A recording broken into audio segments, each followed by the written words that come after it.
우리는 한국에게 모든 것을 빼앗겼습니다. 일본 산업의 산증인이라 불리던 전직 최고위 관료가 도쿄 한복판 비공개 회의실에서 폭탄 같은 한마디를 던졌습니다. 일본 재계가 발칵 뒤집혔습니다. 반도체 시장의 68%, 세상에서 가장 만들기 어려운 배, 일본 만화 매출의 73%까지 전부 한국이 가져갔습니다. 처음엔 모두가 비웃으며 매국노라 손가락질했습니다. 그런데 숫자가 하나씩 공개될 때마다 그 거대한 회의실은 얼어붙기 시작했죠. 지금부터 그 충격적인 전말을 공개합니다. 시작하기 전 구독과 좋아요, 그리고 대한민국 파이팅 댓글로 한국을 응원해주세요. 그날 일본 산업의 심장이라 불리는 게이달렌 회관의 한 회의실이 통째로 얼어붙었습니다. 밖에는 늦가을 비가 내리고 있었어요. 창에 빗방울이 사선으로 부딪히는 소리가 38층 높이까지 희미하게 올라왔습니다. 무거운 원목 테이블을 둘러싸고 15명이 앉아 있었어요. 일본의 전자, 조선, 콘텐츠 산업을 손에 쥔 현직 임원들, 경제산업성의 핵심 관료들, 그리고 대학의 석학들, 일본 산업의 두뇌라고 불러도 좋을 사람들이 한자리에 모인 자리였습니다. 그런 그들의 얼굴이 제가 스크린에 띄운 단 한 장의 표 앞에서 하얗게 굳어버린 겁니다. 표에는 숫자 4개가 적혀 있었습니다. 세계 메모리 반도체 시장의 68%, 지난해 전 세계에서 발주된 최고 난도의 LNG선 22척 가운데 19척, 세상에서 가장 비싼 스마트폰 안에 들어가는 화면, 그리고 일본 만화 시장 전체 매출의 73%, 이 4개의 숫자에는 공통점이 하나 있었습니다. 전부 한국이 가져갔다는 것이었어요. 그리고 또 하나, 이내 자리는 불과 한 세대 전만 해도 모두 일본의 것이었다는 사실이었습니다. 회의실 안에는 에어컨 돌아가는 낮은 소음만 깔려 있었습니다. 누구도 입을 열지 않았어요. 어떤 임원은 안경을 천천히 벗어 손수건으로 닦았고, 또 어떤 사무관은 펜을 쥔 손가락에 자기도 모르게 힘을 주고 있었습니다. 그 펜이 테이블 위에서 딸깍 하고 부러질 듯 튀는 게 제 자리에서도 보였습니다. 누군가 마신 커피잔에서 김이 가늘게 피어오르다 멎었어요. 공기가 그만큼 무거웠습니다. 그 방에 이 사람들을 불러 모은 사람이 바로 저였습니다. 사이토 켄지. 경제산업성에서 35년을 일하고 사무차관까지 지낸 사람이죠. 일본 산업 정책의 산증인이라는 이제는 좀 낯간지러운 호칭으로 불리던 늙은 관료입니다. 정년을 한참 넘긴 제가 다시 이 자리에 선 건 정부가 새로 꾸린 산업 부흥자문위원회의 마지막 부탁 때문이었어요. 왜 일본이 이렇게 됐는지 그 답을 한 번만 정리해달라는 거였습니다. 솔직히 말하면 저는 이 자리를 피하고 싶었습니다. 제가 할 이야기가 어떤 반응을 부를지 알았으니까요. 하지만 누군가는 해야 하는 이야기였습니다. 30년을 묵혀둔 이야기였어요. 저는 리모컨을 내려놓고 천천히 좌중을 둘러봤습니다. 심장이 평소보다 한 박자 빠르게 뛰고 있었어요. 35년을 정책으로 살아온 사람이 이렇게 떨린다는 게 스스로도 우습더군요. 손바닥에 땀이 배는 게 느껴졌습니다. 하지만 떨릴 수밖에 없었습니다. 제가 지금부터 하려는 말은 이 방에 앉은 누구도 듣고 싶어 하지 않는 말이었으니까요. 여러분, 제 목소리가 생각보다 낮게 깔렸습니다. 우리는 한국에게 모든 것을 빼앗겼습니다. 누군가 헛기침을 했습니다. 테이블 끝에서 짧은 실소가 새어나왔어요. 그 웃음소리가 조용한 방 안에서 유난히 크게 들렸습니다. 반도체를 빼앗겼고, 배를 빼앗겼고, 화면을 빼앗겼습니다. 그리고 우리가 100년 동안 종주국이라 자부하던 만화의 시장마저 지금 한국의 손안에 있습니다. 그런데 진짜 문제는 따로 있습니다. 저는 한 박자 쉬었습니다. 그리고 그들의 눈을 하나하나 마주 보며 말했습니다. 우리는 그 사실조차 인정하지 못하고 있습니다. 순간 회의실의 공기가 또 한 번 출렁였습니다. 이번엔 침묵이 아니라 술렁임이었어요. 옆 사람과 눈을 맞추는 사람, 못 들을 소리를 들었다는 듯 미간을 찌푸리는 사람, 입꼬리를 비틀며 비웃는 사람, 15개의 반응이 거의 동시에 터져 나왔습니다. 의자 끄는 소리, 종이 넘기는 소리가 뒤섞였어요. 가장 먼저 입을 연 건 테이블 왼쪽에 앉은 전자기업 상무 오카다였습니다. 50대 후반에 늘 자신만만한 표정을 짓는 사람이죠. 그는 펜을 까딱이며 의자를 뒤로 젖혔습니다. 사이토 차관님, 오랜만에 뵙는데 시작부터 좀 과하신 거 아닙니까? 그가 헛웃음을 지었습니다. 빼앗겼다니요. 한국이 메모리 좀 잘 만든다는 건 압니다. 인정해요. 그런데 그게 누구 덕분입니까? 30년 전에 우리가 그 사람들 손잡고 하나하나 가르쳐 준 겁니다. 라인 까는 법, 수율 잡는 법, 전부 일본 기술자들이 건너가서 알려줬어요. 그 사람들, 우리 공장 견학 와서 노트에 받아 적던 거 저는 똑똑히 기억합니다. 한국 반도체는 그냥 일본 반도체의 그림자예요. 스승보다 제자가 키가 좀 컸다고 그게 스승을 빼앗은 겁니까? 여기저기서 고개를 끄덕이는 게 보였습니다. 오카다는 자기 말에 힘이 실리는 걸 느꼈는지 어깨를 폈어요. 우리는 가르쳐 준 입장입니다. 빼앗긴 게 아니라 나눠준 거예요. 그게 일본의 품격이고요. 그 말에 몇몇이 옅게 웃었습니다. 그 웃음 속에는 자기들이 여전히 위에 있다는 확신이 묻어 있었어요. 그 옆에 앉은 조선업계 임원도 팔짱을 끼며 거들었습니다. 오카다 상무 말이 맞습니다. 차관님, 우리가 너무 겸손하면 그게 또 병이에요. 일본이 언제 그렇게 쉽게 무너지는 나라였습니까? 저는 그 확신을 잘 알았습니다. 30년 전 바로 제 안에도 똑같은 게 있었으니까요. 토씨 하나 다르지 않은 그 확신이요. 저는 아무 대꾸도 하지 않고 다음 장으로 넘기지도 않은 채 그저 그들이 다 쏟아낼 때까지 기다렸습니다. 진짜 이야기는 아직 시작도 하지 않았거든요.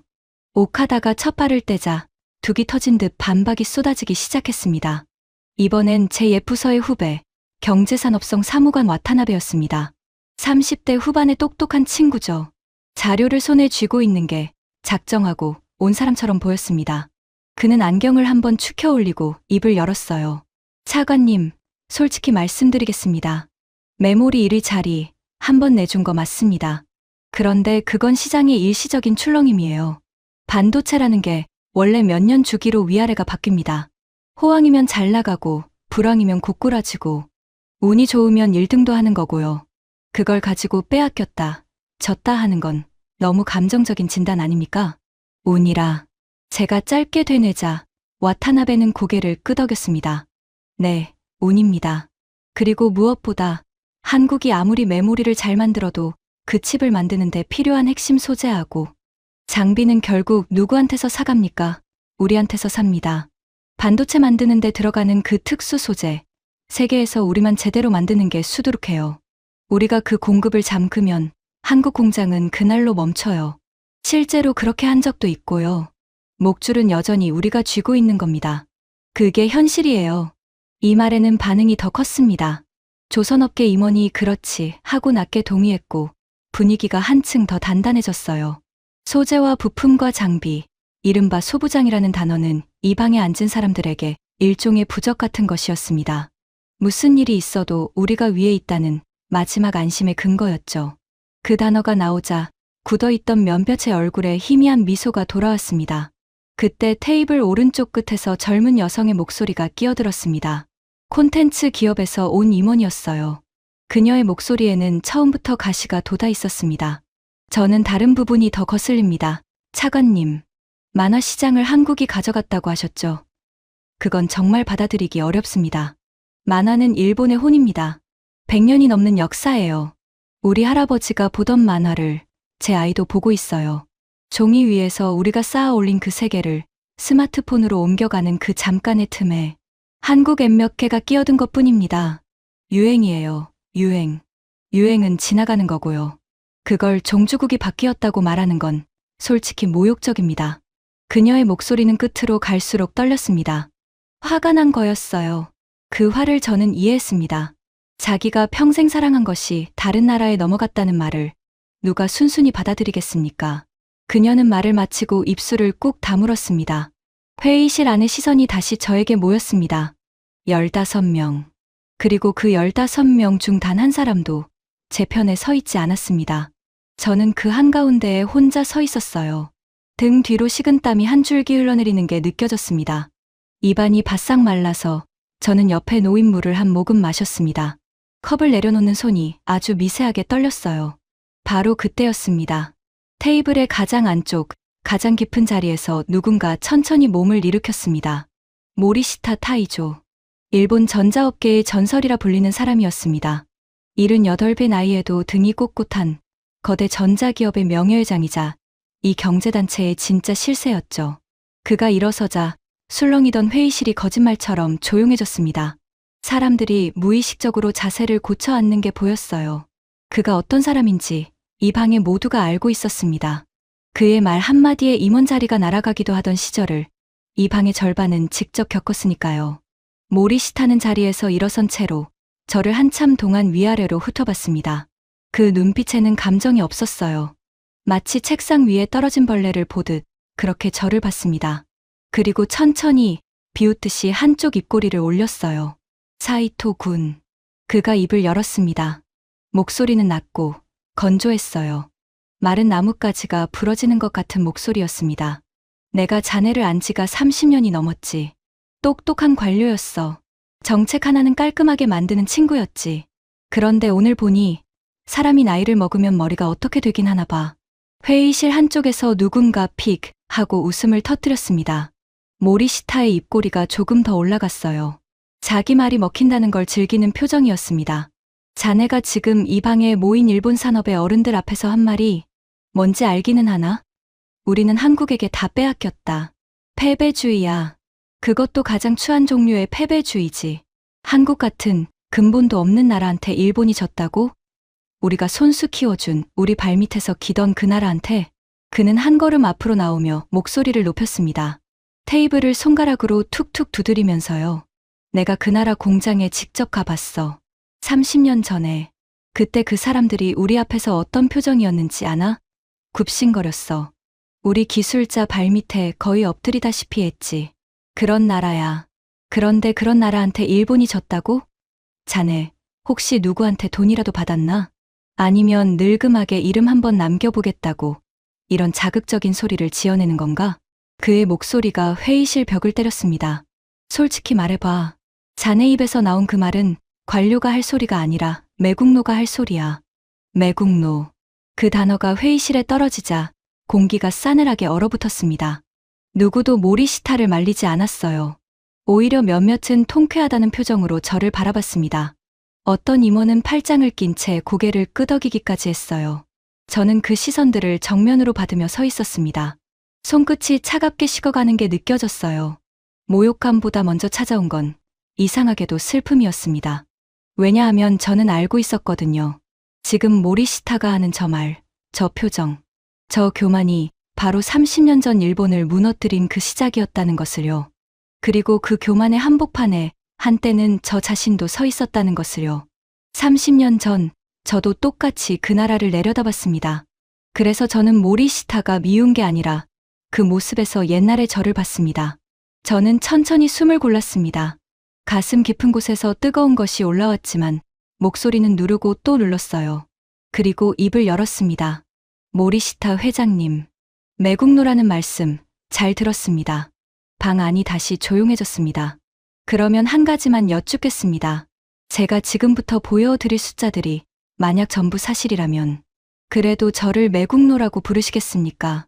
아니면 이 사실을 30년 동안 보고도 못 본 척한 우리 모두를 뭐라고 불러야 할지 함께 고민해 주시겠습니까? 모리시타는 대답하지 않았습니다. 다만 코웃음을 치며 의자에 다시 앉았어요. 등받이에 몸을 기대고 팔짱을 끼면서요. 해봐. 어디 한번 드러나 보자고. 자네가 무슨 헛소리로 이 어른들을 현혹하는지. 단, 헛소리면 그땐 정말 자네 이름값 떨어지는 거야. 각오는 했겠지. 저는 리모컨을 다시 손에 쥐었습니다. 손바닥에 땀을 바지에 슬쩍 닦고요. 저는 화면을 넘겼습니다. 스크린에 그래프 하나가 떠올랐습니다. 세계 메모리 반도체 시장의 점유율 변화. 길게 뻗은 두 개의 선이 있었어요. 하나는 한국, 하나는 일본이었습니다. 여러분, 이 선을 봐 주십시오. 저는 화면에 일본 선을 가리켰습니다. 레이저 포인터의 붉은 점이 미세하게 떨렸어요. 한 세대 전, 그러니까 여러분이 한창 현장을 누비던 그 시절. 세계 메모리 시장의 절반 가까이가 일본 기업들의 것이었습니다. 도시바, NEC. 이름만 들어도 가슴이 뛰던 회사들이죠. 전 세계가 일본 반도체를 받으려고 줄을 섰습니다. 우리는 그 시절 한국 기업들을 가르치는 입장이었습니다. 오카다 상무님 말씀이 맞습니다. 우리가 가르쳤어요. 그건 사실입니다. 오카다가 거보라는 듯 팔짱을 꼈습니다. 입가에 미소가 번졌어요. 그런데 지금 이 선을 보십시오. 저는 손가락을 움직였습니다. 일본선은 화면 아래쪽에서 거의 바닥에 붙어 있었어요. 반면 한국선은 위로 치솟아 있었습니다. 두 선이 어느 지점에서 교차한 뒤로는 점점 더 벌어지기만 했습니다. 세계 메모리 시장의 68%, 단 두 개의 한국 회사가 가져간 몫입니다. 삼성, 그리고 SK하이닉스. 이 두 회사를 합치면 전 세계에서 만들어지는 메모리 반도체 10개 중 7개 가까이가 한국의 손에서 나옵니다. 회의실은 조용했습니다. 오카다의 미소가 조금씩 굳어가는 게 보였어요. 그리고 한 가지 더. 얼마 전 SK하이닉스가 삼성을 제치고 세계 1위에 올라섰습니다. 삼성이 그 자리를 지켜온 세월이 31년입니다. 31년 만에 왕좌가 바뀐 거예요. 그런데 여러분, 진짜 중요한 건 그게 아닙니다. 저는 좌중을 둘러봤습니다. 그 1위 자리를 놓고 다투는 두 회사가 둘 다 한국 회사라는 사실입니다. 1등도 한국, 2등도 한국이에요. 한때 세계를 호령하던 일본 회사는 그 싸움에 구경꾼조차 되지 못합니다. 순위표 안에 이름이 없어요. 우리는 지금 남의 집 안방 싸움을 창밖에서 구경하는 처지가 된 겁니다. 침묵이 조금 더 길어졌습니다. 빗소리가 다시 창을 두드렸어요. 그때 와타나베가 다시 입을 열었습니다. 하지만 아까보다 목소리에 힘이 빠져 있었어요. 그래도 차관님, 그건 메모리 이야기 아닙니까? 메모리는 원래 위아래가 바뀌는 시장이라고 말씀드렸잖아요. 한 번 1등 했다고 그게 영원한 것도 아니고요. 게다가 메모리는 반도체 중에서도 부가가치가 낮은 축에 속합니다. 진짜 어려운 첨단 반도체는 여전히 미국하고 일본 진영이 쥐고 있어요. 맞습니다. 한 번 1등은 운일 수도 있습니다. 저는 고개를 끄덕였습니다. 일부러 천천히요. 와타나베 사무관 말이 맞아요. 메모리 한 분야에서 1등 한 걸 가지고 일본이 졌다고 말하면 그건 과장입니다. 저도 동의합니다. 한 분야는 운이라고 칩시다. 제가 그렇게 인정하자 면볕의 얼굴에 안도가 스쳤습니다. 모리시타는 코웃음을 치며 옆 사람에게 뭐라고 속삭였어요. 들리진 않았지만 표정으로 충분히 알 수 있었습니다. 거봐, 별것 아니잖아. 그가 손가락으로 테이블을 톡톡 두드렸습니다. 그런데 말입니다. 저는 다음 장으로 넘기지 않은 채 한 사람 한 사람의 눈을 다시 봤습니다. 목소리를 한 톤 낮췄어요. 한 분야에서 1등이면 운입니다. 두 분야면 우연일 수도 있어요. 그런데 세 분야, 네 분야, 5분야에서 동시에 1등이라면, 그것도 전부 일본을 밟고 올라선 1등이라면, 여러분, 그걸 우리는 뭐라고 불러야 합니까? 아무도 대답하지 못했습니다. 누군가 마른 침을 삼키는 소리가 들렸어요. 바로 그때였습니다. 저는 한 사람의 변화를 놓치지 않았습니다. 테이블 중간쯤에 앉은 여성, 경제 안보를 분석하는 후지타 미사키 분석관이었습니다. 40대 초반에 이 방에서 가장 냉정하고 가장 공정한 사람이었죠. 그녀는 아까부터 한마디도 하지 않고 그저 제 자료와 제 표정을 번갈아 보고 있었습니다. 다른 사람들이 비웃을 때도 그녀만은 웃지 않았어요. 그런데 제가 그 말을 던지는 순간 그녀가 펜을 멈췄습니다. 그리고 무언가를 자기 수첩에 빠르게 적기 시작했어요. 펜이 종이를 긁는 소리가 조용한 방 안에서 또렷하게 들렸습니다. 고개를 들었을 때 그녀의 눈빛이 아까와는 미묘하게 달라져 있었습니다. 비웃음도 저기도 아니었습니다. 그건 의심이었어요. 자기가 지금까지 믿어온 것을 처음으로 의심하기 시작한 사람의 눈빛. 후지타가 조용히 거의 혼잣말처럼 입을 열었습니다. 차관님, 그 5분야가 정확히 어디입니까? 회의실의 공기가 다시 한번 미묘하게 흔들렸습니다. 모리시타가 그녀를 힐끗 노려봤어요. 그 눈빛에는 분명한 경고가 담겨 있었습니다. 함부로 입을 놀리지 말라는. 하지만 후지타는 그 시선을 피하지 않았습니다. 그녀는 모리시타를 한번 마주보고 다시 저를 보며 또박또박 물었습니다. 메모리는 들었습니다. 나머지 넷은 뭡니까? 배, 화면, 만화, 그리고 또 하나가 있다고 하셨죠. 그게 다 사실인지 제 눈으로 확인하고 싶습니다. 만약 사실이라면 저는 제 생각을 바꿀 용의가 있습니다. 그 말에 모리시타가 그녀를 향해 낮게 으르렁거렸습니다. 후지타 분석관, 자네까지 휩쓸릴 건가?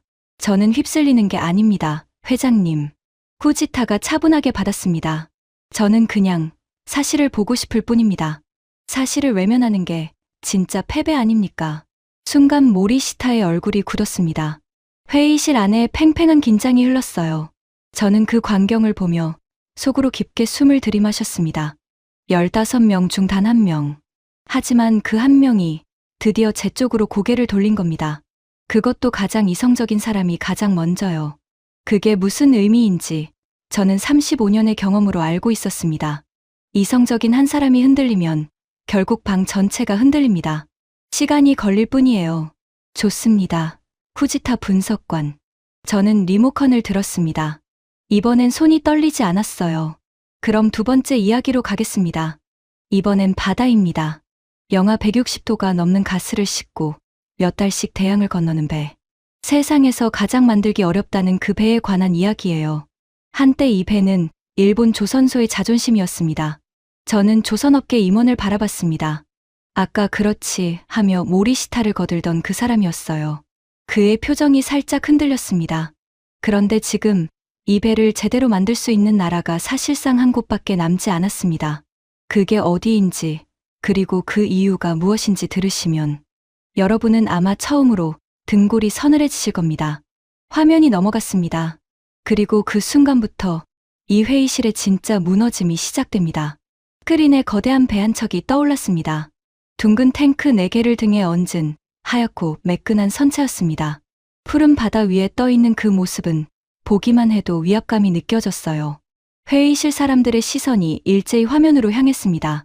누군가는 안경 너머로 눈을 가늘게 떴고 누군가는 무의식적으로 몸을 앞으로 기울였습니다. LN 지선입니다. 저는 천천히 말했습니다. 일부러 한 단어의 무게를 실었어요. 액화 천연가스를 실어 나르는 배예요. 그런데 이게 보통 배가 아닙니다. 이 안에 실리는 가스는 영하 160도가 넘습니다.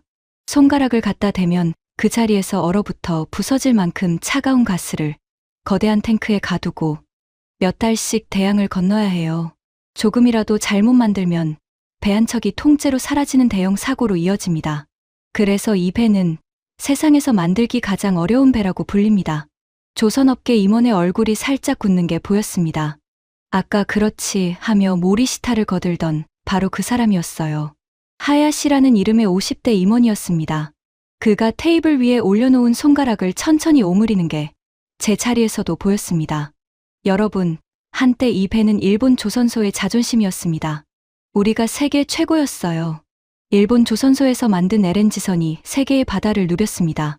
그건 부정할 수 없는 사실이고 우리가 자랑스러워해도 좋은 역사입니다. 저는 한 박자 쉬었습니다. 그리고 화면을 넘겼어요. 그런데 지난해 한 해 동안 전 세계에서 발주된 이 배가 모두 22척이었습니다. 그중 몇 척이 한국으로 갔는지 아십니까? 회의실 안의 공기가 팽팽해졌습니다. 숫자가 화면에 떠올랐어요. 붉은 글씨로 크게 19척입니다. 방 안이 조용해졌습니다. 누군가 마른 침을 삼키는 소리가 들렸어요. 22척 중에 19척. 그리고 조선 강국이라고 그렇게 떠들던 중국은 단 한 척도 가져가지 못했습니다. 일본은요?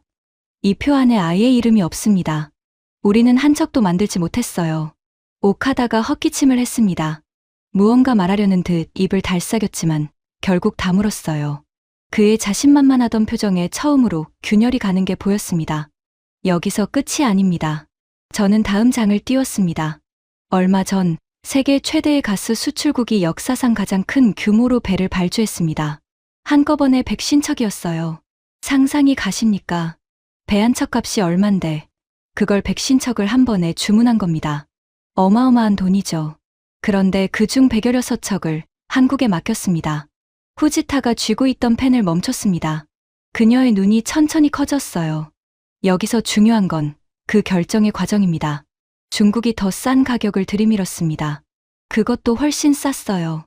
한국보다 한참 낮은 값을 불렀습니다. 그런데도 그 나라는 비싼 한국을 골랐습니다. 왜일까요? 저는 좌중을 둘러봤습니다. 모두의 눈이 저를 향하고 있었어요. 답은 간단합니다. 영하 160도짜리 가스를 싣는 배는 싼 것보다 확실한 것이 100배 중요하니까요. 한 번 사고가 나면 배만 잃는 게 아니라 사람이 죽고 바다가 죽습니다. 그러니 단돈 몇 푼 아끼겠다고 목숨을 걸 수는 없어요. 그리고 그 확실함을 지금 이 순간 보장할 수 있는 나라가 사실상 한국밖에 없습니다. 저는 천천히 하야시 상무에게로 시선을 옮겼습니다. 회의실의 모든 시선이 저를 따라 그에게로 쏠렸어요. 하야시 상무님, 제가 한 가지만 여쭙겠습니다. 솔직하게 답해 주십시오. 지금 일본 조선소가 이 배를 그 물량으로, 그 품질로, 그 납기에 맞춰 만들 수 있습니까? 하야시 상무는 입을 열지 못했습니다. 그의 얼굴에서 핏기가 천천히 가셨어요. 그는 손가락으로 테이블을 몇 번 두드리다가 멈췄습니다. 그러고는 깊게, 아주 깊게 한숨을 내쉬었어요. 그 한숨 소리가 조용한 회의실에 길게 퍼졌습니다. 그가 고개를 들었을 때 그의 눈에는 어떤 체념 같은 것이 어려 있었습니다. 사실은 그의 목소리가 떨렸습니다. 처음엔 거의 들리지 않을 만큼 작았어요. 사실은 못 만듭니다. 우리는 그 배를 그 규모로는 못 만들어요. 큰 배를 만들 도크도, 그걸 만들 숙련공도 이미 다 사라졌습니다. 젊은 사람들은 조선소에 오지 않고 노인들은 은퇴했어요. 저는 알고 있었습니다. 회의에 들어오기 전부터 알고 있었어요. 그냥 그 사실을 입 밖으로 꺼내고 싶지 않았을 뿐입니다. 회의실에 무거운 정적이 내려앉았습니다.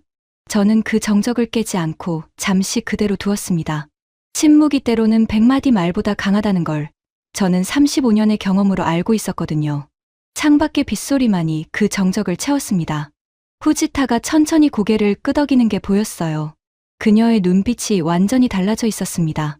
이제 그녀는 더 이상 저를 의심하지 않았어요. 그녀는 제 편으로 넘어온 겁니다.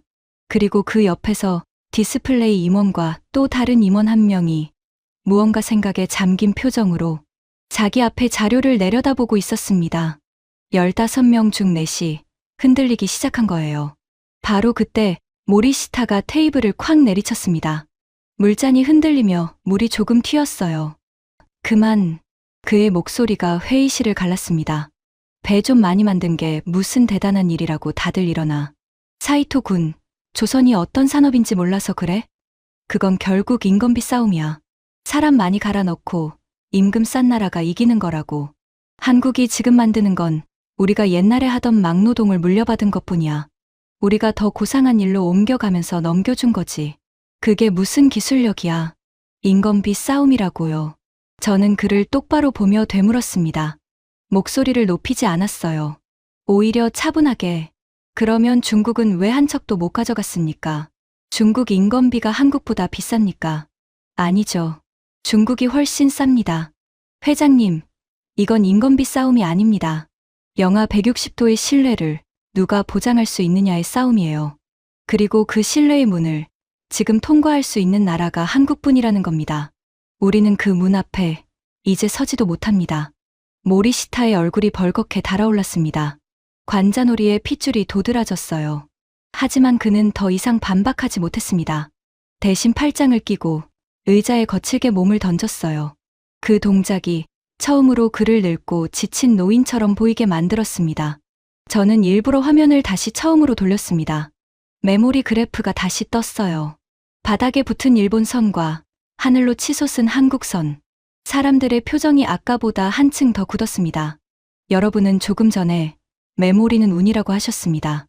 시장이 출렁이는 거라고요. 좋습니다. 그 말씀 잠시 인정하겠습니다. 그러면 이건 어떻습니까? 저는 새로운 장을 띄웠습니다. 손톱만 한 작은 칩 하나의 사진이었어요. 확대된 그 칩은 수백 개의 미세한 금색 선으로 뒤덮여 있었습니다. HBM이라는 반도체입니다. 요즘 전 세계가 미쳐있는 그 AI. 그 AI를 움직이는 심장이라고 불리는 칩이에요. 메모리 중에서도 가장 비싸고 가장 만들기 어려운 물건입니다. 만드는 과정이 너무 까다로워서 돈이 아무리 많아도 아무나 못 만들어요. 그런데 이 HBM 시장에서 한국의 점유율이 얼마인지 아십니까? 저는 한 박자 쉬었습니다. 회의실에 모두가 숨을 죽이고 있었어요. 91%입니다. 와타나베가 눈을 깜빡였습니다. 그의 입술이 살짝 벌어졌어요. 전 세계 내로라 하는 빅테크들이 이 작은 칩 하나를 받으려고 한국 기업 앞에 줄을 서고 있습니다. 세계에서 가장 돈 많은 회사들이 돈을 싸들고 한국까지 날아가서 제발 좀 팔아달라고 부탁하는 상황이에요. 줄을 서도 못 받아서 발을 동동 구릅니다. 저는 좌중을 천천히 둘러봤습니다. 이제 비웃는 사람은 단 한 명도 없었습니다. 여러분, 30년 전을 떠올려 보십시오. 일본 기술자 앞에서 노트에 한 줄 한 줄 받아 적던 그 나라입니다. 그 나라가 지금은 전 세계가 줄을 서는 나라가 됐습니다. 운이 한 번이면 운입니다. 두 번이면 우연이라고 칩시다. 그런데 메모리에서 1등, HBM에서 독주, 배에서 1등. 세 번이 연달아 운입니까? 그리고 앞으로 보여드릴 네 번째, 다섯 번째도 전부 운일까요? 그때 와타나베가 마지막으로 입을 열었습니다. 목소리에 힘이 거의 남아있지 않았어요. 그건 반박이라기보다 마지막으로 매달리는 사람의 목소리에 가까웠습니다. 그래도 차관님, 그 HBM을 만들려면 결국 우리 일본의 소재하고 장비가 필요하지 않습니까? 그것까지는 한국이 못 가져갔습니다. 우리가 그걸 안 주면 그 91%도 결국 멈춥니다. 목줄은 아직 우리 손에 있어요. 와타나베 사무관. 저는 그를 안쓰럽게 바라봤습니다. 한때 제 밑에서 일하던 똑똑하고 성실하던 후배였으니까요. 그가 지금 무엇에 매달리고 있는지 저는 잘 알았습니다. 그 소재, 한국이 지금 하나씩 국산화하고 있습니다. 그것도 아주 빠른 속도로요. 우리가 그 소재 수출을 한번 잠갔던 적이 있죠. 한국 공장을 멈추게 하려고요. 한국의 숨통을 끊으려는 카드였습니다. 그런데 그 일이 한국에게는 오히려 약이 됐습니다. 그날 이후로 한국은 이를 갈고 소재를 직접 만들기 시작했어요. 우리가 칼을 뽑아든 게 잠자던 그들을 깨운 겁니다. 저는 잠시 말을 멈췄다가 다시 이었습니다. 그리고 한 가지만 더 생각해 보십시오. 설령 소재를 우리가 쥐고 있다 한들 그 소재로 칩을 만들지 못하면 그게 무슨 소용입니까? 재료를 산더미처럼 쌓아놓고도 요리를 못하는 게 지금 우리 모습입니다. 가장 좋은 밀가루를 가지고 있으면서 빵 하나 못 굽는 거예요. 빵은 한국이 굽고 우리는 그 밀가루 판 값에 만족하고 있는 겁니다. 그게 언제까지 갈까요? 와타나베는 고개를 떨궜습니다. 그는 더 이상 아무 말도 하지 않았어요. 안경을 벗어 손으로 눈가를 꾹 눌렀습니다. 소부장이라는 마지막 부적이 그의 손에서 스르르 떨어지는 순간이었습니다. 이제 흔들리는 사람은 6이었습니다. 저는 잠시 리모컨을 내려놓았습니다. 그리고 천천히 목소리를 낮췄어요. 지금부터 할 이야기는 숫자가 아니었으니까요. 화면에 띄울 자료도 없었습니다. 오직 제 기억 속에만 있는 이야기였어요. 여러분, 여기서 잠깐 제 개인적인 이야기를 하나만 하겠습니다. 들어주십시오. 길지 않습니다. 회의실이 조용해졌습니다. 사람들이 자세를 고쳐 앉았어요. 30년쯤 전입니다. 제가 막 경제산업성에 들어온 새파란 신참 사무관이던 시절이에요. 저는 기술지도 감독관이라는 그럴듯한 이름을 달고 한국의 한반도체 공장에 파견을 나갔습니다. 우리 기술이 제대로 전수되는지 감독하는, 말하자면 스승의 어깨너머로 지켜보는 자리였죠. 솔직히 고백하면 저는 그 일이 우습게 느껴졌습니다. 속으로 이렇게 생각했어요. 이 사람들이 우리를 따라온다고? 100년이 걸려도 안 될 일이다 하고요. 저는 창밖을 잠시 바라봤습니다. 어느새 빗줄기가 가늘어져 있었어요. 회색 하늘 아래 도쿄의 빌딩들이 흐릿하게 보였습니다. 그 공장에 한 청년이 있었습니다. 강민호라는 이름의 연수생이었어요. 25살쯤 됐을까요? 영어도 서툴고 일본어는 더 서툴렀습니다. 옷차림도 남루했어요. 늘 같은 작업복을 입고 있었죠. 그런데 그 친구는 매일 밤 모두가 퇴근한 뒤에도 공장에 혼자 남아 있었습니다. 제 목소리가 조금씩 잠겼습니다. 하루는 제가 두고 온 서류가 있어서 밤늦게 공장에 다시 들렀어요. 불이 다 꺼진 깜깜한 공장에 저 안쪽에서 작은 등 하나가 켜져 있더군요. 가까이 가보니 그 청년이었습니다. 우리가 절대 보여주지 않았던 도면을 낮에 어깨너머로 잠깐 본 그 도면을 기억을 더듬어 한 줄 한 줄 자기 노트에 옮겨 적고 있었어요. 차가운 공장 바닥에 쪼그려 앉아서요. 손이 곱아서 호흡으로 가면서 그 작은 등 하나에 의지해서 말이죠. 회의실은 숨소리 하나 들리지 않았습니다. 그날 그 친구가 저에게 말했습니다. 어설픈 일본어로, 그렇지만 또박또박. 선배님, 언젠가 저희가 만든 칩이 일본을 넘어서는 날이 올 겁니다. 그날 꼭 다시 뵙고 싶습니다. 저는 그 말을 듣고 웃었습니다. 코웃음을 쳤어요. 그리고 속으로 생각했죠. 가엾은 친구다. 헛된 꿈을 꾸는구나. 너희가 우리를 넘어서는 날은 영원히 오지 않는다고요. 저는 좌중을 천천히 둘러봤습니다. 면볕의 눈가가 이미 붉어져 있었습니다. 그리고 그 시절 제게는 존경하는 선배가 한 분 계셨습니다. 일본 산업 정책의 큰 어른이셨어요. 평생을 이 나라 산업을 위해 바치신 분이었습니다. 그분이 은퇴하시기 직전에 저를 따로 불러서 이런 말씀을 남기셨습니다. 저는 그 목소리를 떠올리며 천천히 말했습니다. 사이토, 교만은 가장 비싼 수입품이야. 만약 일본이 언젠가 무너진다면 그건 외부의 적 때문이 아닐 거야.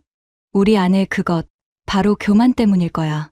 늘 그걸 경계해라. 저는 그 말씀도 그땐 그저 노인의 잔소리쯤으로 흘려들었습니다. 한 귀로 듣고 한 귀로 흘렸어요. 우리가 무너진다니 그게 가당키나 한가 싶었거든요. 바로 그때였습니다. 모리시타가 갑자기 코웃음을 치며 끼어들었어요. 그 소리가 정적을 거칠게 찢었습니다. 참. 사이토 군. 그가 비릿하게 웃었습니다. 내가 지금 여기서 자네의 그 청승맞은 옛날 이야기나 들으려고 이 바쁜 시간을 낸 건가? 한국인 연수생, 밤에 노트나 베끼던 가난한 청년. 그래서 그놈이 지금 뭐가 됐는데 그런 심파극 한편으로 사실이 바뀌나? 자네, 이제 보니 관료가 아니라 삼류 소설가가 됐어야 했어. 그 나이에 눈물 자는 재주는 늘었구먼. 그가 손가락으로 자기 눈가를 닦는 신용을 하며 비웃었습니다. 그런데 이번엔 회의실의 반응이 달랐습니다. 아무도 그의 농담에 웃지 않았어요. 단 한 사람도요.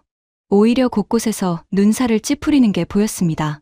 와타나베는 불편한 듯 고개를 돌렸고 사사키 상무는 입술을 깨물었어요.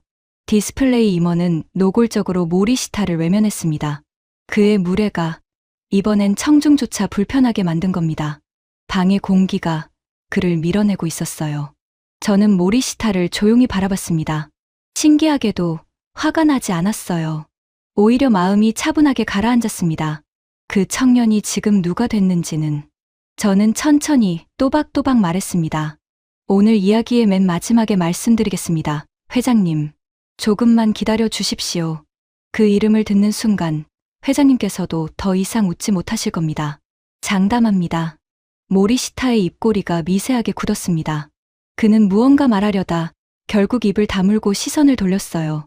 회의실의 공기가 그 순간 완전히 제 쪽으로 기울었습니다. 숫자로 넘어온 게 아니라 마음으로 넘어온 거였어요. 후지타의 눈가가 붉어져 있었습니다.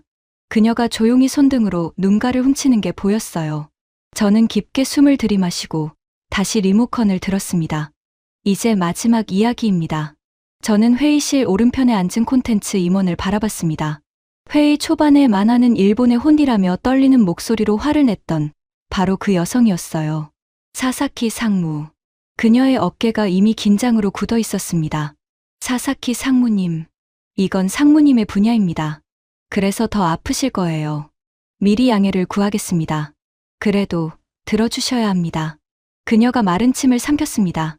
손을 무릎 위에 꼭 모으고 있었어요. 여러분, 만화하면 어느 나라가 가장 먼저 떠오르십니까? 당연히 일본이죠. 100년 가까이 전 세계 만화를 호령해온 누가 봐도 만화의 종주국입니다. 우리 아버지가 보던 만화를 우리가 보고 우리 아이들이 봅니다. 만화는 일본의 자부심이자 정말로 일본의 혼이라고 불러도 좋은 것이었어요. 그런데 바로 그 일본의 안방에서 지금 믿기 힘든 일이 벌어지고 있습니다. 저는 화면을 넘겼습니다. 스마트폰 화면 가득 알록달록한 만화 앱들이 떠올랐어요. 종이에서 스마트폰으로 넘어가는 그 길목에서 흐름이 완전히 뒤집혔습니다. 일본의 디지털 만화 시장, 그러니까 스마트폰으로 보는 그 시장의 매출 73%를 한국 플랫폼들이 가져갔습니다. 카카오의 피코마, 네이버의 라인만가. 쉽게 풀어 말씀드리면 이렇습니다. 일본 사람들이 일본 만화를 한국이 만든 앱으로 돈을 내고 보고 있습니다. 사사키 상무의 입술이 떨리기 시작했습니다. 피코마라는 앱이 있습니다. 카카오가 만든 거예요. 이 앱이 일본에서 게임을 뺀 모든 앱을 통틀어 소비 지출 1위를 5년 연속 기록했습니다. 무슨 뜻이냐면요.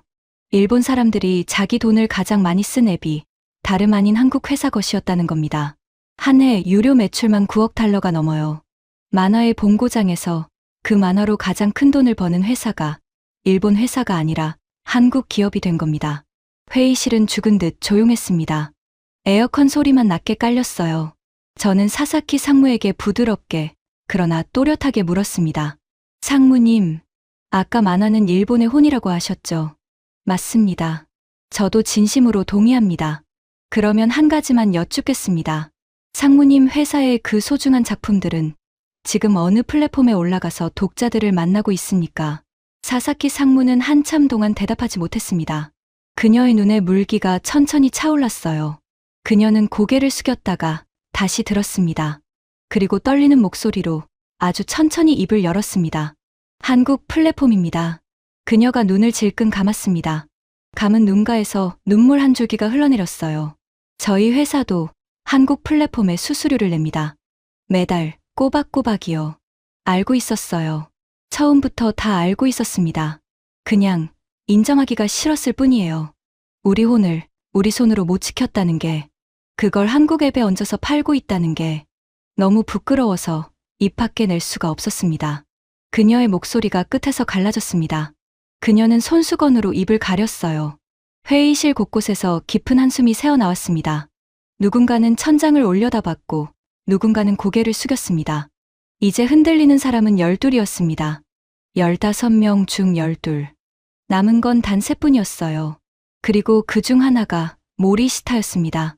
모리시타가 갑자기 자리에서 벌떡 일어났습니다.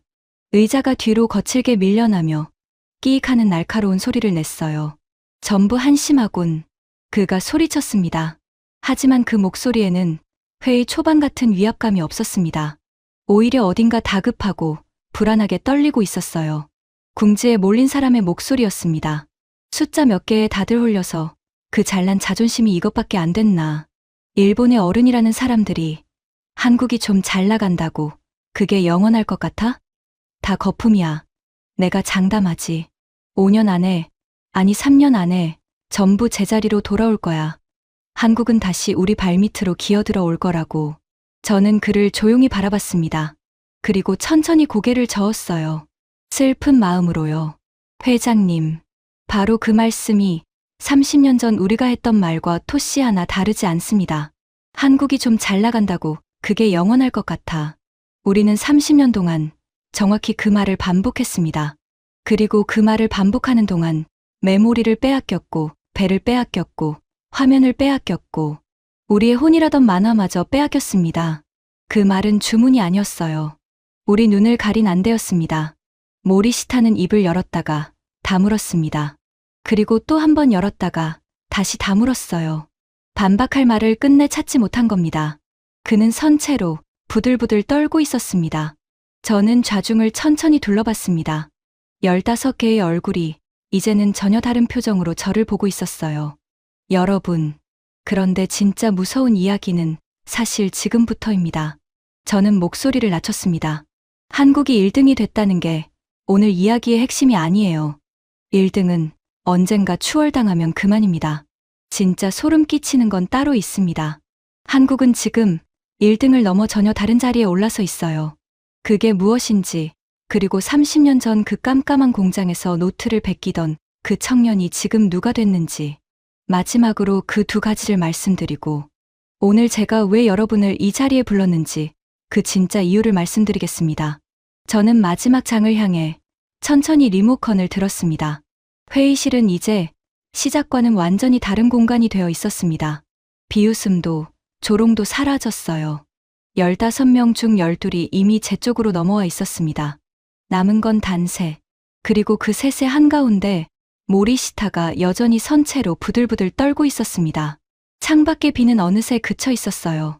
구름 사이로 옅은 햇살이 회의실 바닥에 길게 누웠습니다. 저는 천천히 입을 열었습니다. 여러분, 지금까지 저는 한국이 반도체에서, 배에서, 화면에서, 만화에서 1등이 됐다는 이야기를 했습니다. 그런데 솔직히 말씀드리면 그건 오늘의 진짜 이야기가 아닙니다. 사람들의 시선이 일제히 저에게 모였어요. 1등은 사실 무섭지 않습니다. 1등은 언젠가 추월당하면 그만이니까요. 우리도 한때 1등이었고 추월당했습니다. 그건 자연스러운 일이에요. 진짜 무서운 건 따로 있습니다.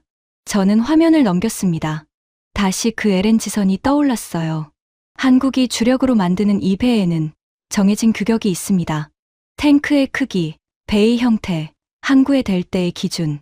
그런데 이 규격이 지금 전 세계 가스 터미널의 사실상 표준이 되어 버렸습니다. 무슨 뜻인지 아십니까? 저는 좌중을 둘러봤습니다. 이제 다른 나라가 가스 터미널을 새로 지으려면 한국 배의 규격에 맞춰서 지어야 한다는 겁니다. 항구도, 부두도, 저장 시설도 전부요. 한국이 물건을 잘 만든 수준이 아니에요. 판 자체를, 게임의 규칙 자체를 한국이 짜버린 겁니다. 물건을 파는 장사꾼이 아니라 시장의 룰을 정하는 심판 자리에 올라선 거예요. 오카다가 마른 침을 삼켰습니다. 그의 얼굴이 창백해져 있었어요. 쉽게 예를 하나 들겠습니다. 어떤 동네에서 모두가 똑같은 모양의 콘센트를 씁니다. 그런데 어느 날, 옆 나라가 훨씬 싸고 좋은 가전제품을 만들어 와요. 그런데 플러그 모양이 달라서 그 동네 어느 집 콘센트에도 안 꽂힙니다. 결국 사람들은 비싸더라도 기존 규격에 맞는 제품을 또 살 수밖에 없어요. 바로 그 콘센트의 규격을 정하는 자리에 지금 한국이 올라서 있다는 뜻입니다. 저는 목소리를 낮췄습니다. 1등은 추월하면 됩니다. 그런데 규칙을 정한 자는 쉽게 끌어내릴 수가 없어요. 경쟁자가 아무리 더 싸고 좋은 걸 만들어도 이미 전 세계가 한국 규격에 맞춰 공장과 항만을 다 깔아버렸으니까요. 한국이 바깥에서 자물쇠를 채워버린 겁니다. 이건 단순한 1등보다 훨씬 더 영리하고 훨씬 더 지독한 자리예요. 회의실에는 무거운 침묵이 흘렀습니다. 누구도 단 한마디도 반박하지 못했어요. 그때 후지타가 조용히 입을 열었습니다. 그녀의 목소리는 떨리고 있었어요. 차관님, 그러면 우리는 도대체 어디서부터 잘못된 겁니까? 언제 이렇게 된 거예요? 저는 그녀를 바라봤습니다. 그리고 깊게 숨을 들이마셨어요. 이제 가장 하기 어려운 이야기를 할 차례였습니다. 후지타 분석관. 그 질문에 답하려면 제 부끄러운 고백을 하나 해야 합니다. 저는 좌중을 천천히 둘러봤습니다. 여러분, 우리가 한때 한국의 숨통을 끊으려고 했던 적이 있습니다. 한국 반도체가 슬슬 위협이 되기 시작하던 무렵이었어요. 우리는 반도체에 꼭 필요한 핵심 소재의 수출을 한국에 잠가 버렸습니다. 그러면 한국 공장이 멈출 거라고 생각했죠. 무릎을 꿇릴 수 있을 거라고요. 제 목소리가 잠겼습니다. 그리고 그 카드를 설계한 사람 중 하나가 바로 저였습니다. 회의실이 술렁였어요. 저는 그게 일본을 지키는 길이라고 믿었습니다. 한국을 영원히 우리 발밑에 묶어둘 수 있다고요. 그런데 결과가 어땠는지 아십니까? 그 칼은 한국을 죽이지 못했습니다. 오히려 잠자던 한국을 깨웠어요. 한국은 그날 이후로 이를 갈고 그 소재를 직접 만들기 시작했습니다. 우리가 영원히 못 만들 거라던 그 소재를요. 그리고 결국 해냈습니다. 저는 잠시 말을 멈췄습니다. 가슴 깊은 곳에서 뜨거운 것이 올라왔어요. 우리가 한국의 목줄을 끊으려고 뽑은 그 칼이 사실은 한국을 깨운 방아쇠였던 겁니다. 일본은 한국에게 진 게 아닙니다. 일본은 한국을 키워주고도 그 사실조차 가장 늦게 깨달은 겁니다. 침묵이 회의실을 짓눌렀습니다. 그리고 저는 마지막 카드를 꺼냈습니다. 그 소재 국산화, 그 불가능해 보이던 일을 해낸 한국 팀이 있습니다. 그리고 그 팀을 이끈 사람이 바로 30년 전 그 깜깜한 공장에서 작은 등 하나의 의지에 우리 도면을 베끼던 그 청년이었습니다. 저는 모리시타를 똑바로 바라봤습니다. 강민호 회장님께서 조금 전에 그래서 그놈이 지금 뭐가 됐냐고 물으셨죠.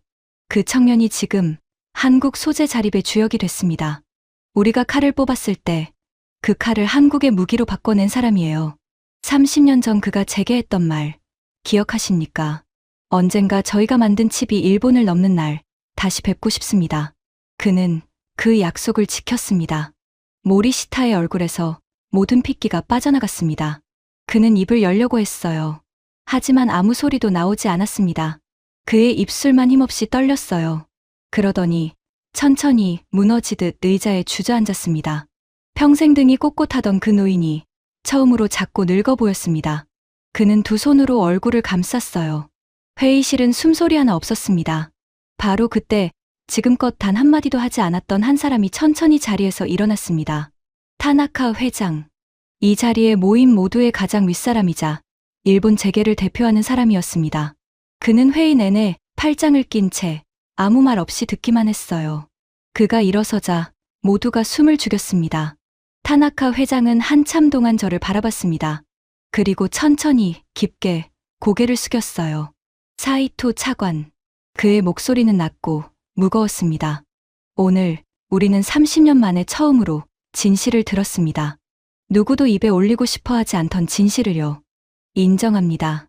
우리는 한국에게 졌습니다. 아니, 졌다는 말도 부족합니다. 우리는 그들을 키워주고도 그 사실을 보지 못했어요.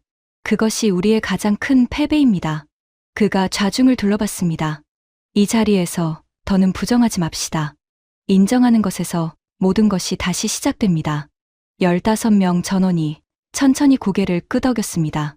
마침내 15명 모두가 인정한 겁니다. 저는 그 광경을 바라보며 한참 동안 아무 말도 하지 못했습니다. 가슴 깊은 곳에서 30년 동안 눌러두었던 무언가가 올라왔어요. 저도 모르게 눈가가 뜨거워졌습니다. 35년을 정책으로 살아온 늙은 관료의 눈에 눈물이 차오르고 있었어요.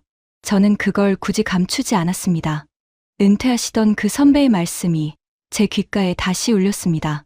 교만은 가장 비싼 수입품이야. 그땐 노인의 잔소리로 흘려들었던 그 말이 30년이 지나 가장 무거운 진실이 되어 돌아온 겁니다. 우리는 그 비싼 수입품을 30년 동안 마음껏 사들였어요. 그리고 그 대가로 모든 것을 잃었습니다. 여러분, 저는 떨리는 목소리로 말했습니다. 오늘 제가 이 이야기를 한 건 한국을 칭찬하기 위해서가 아닙니다. 우리 자신을 부끄럽게 만들려는 것도 아니에요. 저는 다만 우리가 다시 시작하기를 바랐습니다. 그러려면 먼저 진실을 봐야 하니까요. 눈을 감은 채로는 한 걸음도 나아갈 수 없습니다. 저는 잠시 숨을 골랐습니다. 그리고 한 가지 여러분께 꼭 전하고 싶은 게 있습니다. 며칠 전 저는 한 통의 편지를 받았습니다. 강민호에게서요. 30년 만이었습니다. 회의실이 다시 조용해졌어요. 편지에는 짧은 한 줄이 적혀 있었습니다. 선배님, 이제는 저희 공장을 보러 와 주십시오. 제가 안내하겠습니다. 30년 전 제가 그를 감독하러 한국에 갔던 그날과 정확히 입장이 뒤바뀐 겁니다. 그때는 제가 가르치는 입장이었고 지금은 제가 배우러 가야 하는 입장이 됐어요. 그런데 신기하게도 부끄럽지 않았습니다. 오히려 가슴이 뜨거웠어요. 저는 좌중을 천천히 둘러봤습니다. 한국의 오늘은 운으로 만들어진 게 아닙니다. 그 깜깜한 공장에서 손을 호흡 불어가며 도면을 베끼던 그 청년 같은 사람들이 수십 년 동안 한 줄 한 줄 쌓아 올린 결과입니다. 우리가 비웃는 동안 그들은 멈추지 않았어요. 우리가 교만에 취해 있는 동안 그들은 새벽까지 불을 켜두었습니다. 그 차이가 30년 뒤 오늘의 풍경을 만든 겁니다. 저는 마지막으로 모리시타를 바라봤습니다. 그는 여전히 고개를 숙이고 있었어요. 하지만 그의 어깨에서 아까 같은 분노는 보이지 않았습니다. 그저 깊은 회한만이 남아 있었어요. 어쩌면 그도 30년 전 자신의 교만을 떠올리고 있었는지도 모릅니다. 우리에게도 아직 기회는 있습니다. 저는 조용히 말했습니다. 진실을 인정한 오늘이 그 시작입니다. 한국이 그 바닥에서 다시 일어섰듯이 우리도 다시 일어설 수 있어요.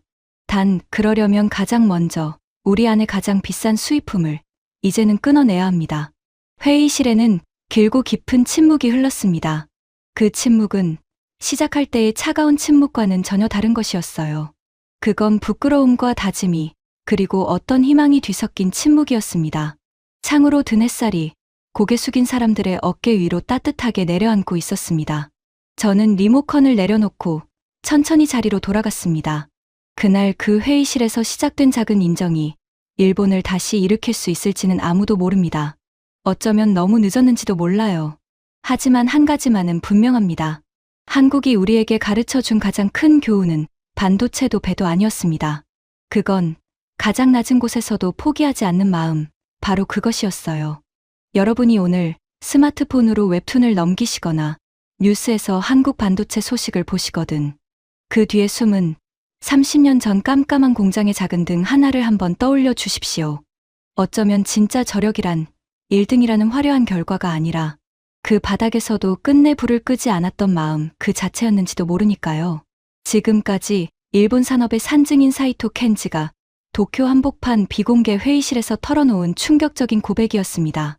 한국이 그 깜깜한 바닥에서 다시 일어설 수 있었던 건 화려한 1등이 되겠다는 욕심이 아니라 가장 낮은 곳에서도 끝내 불을 끄지 않은 그 마음 때문이었습니다.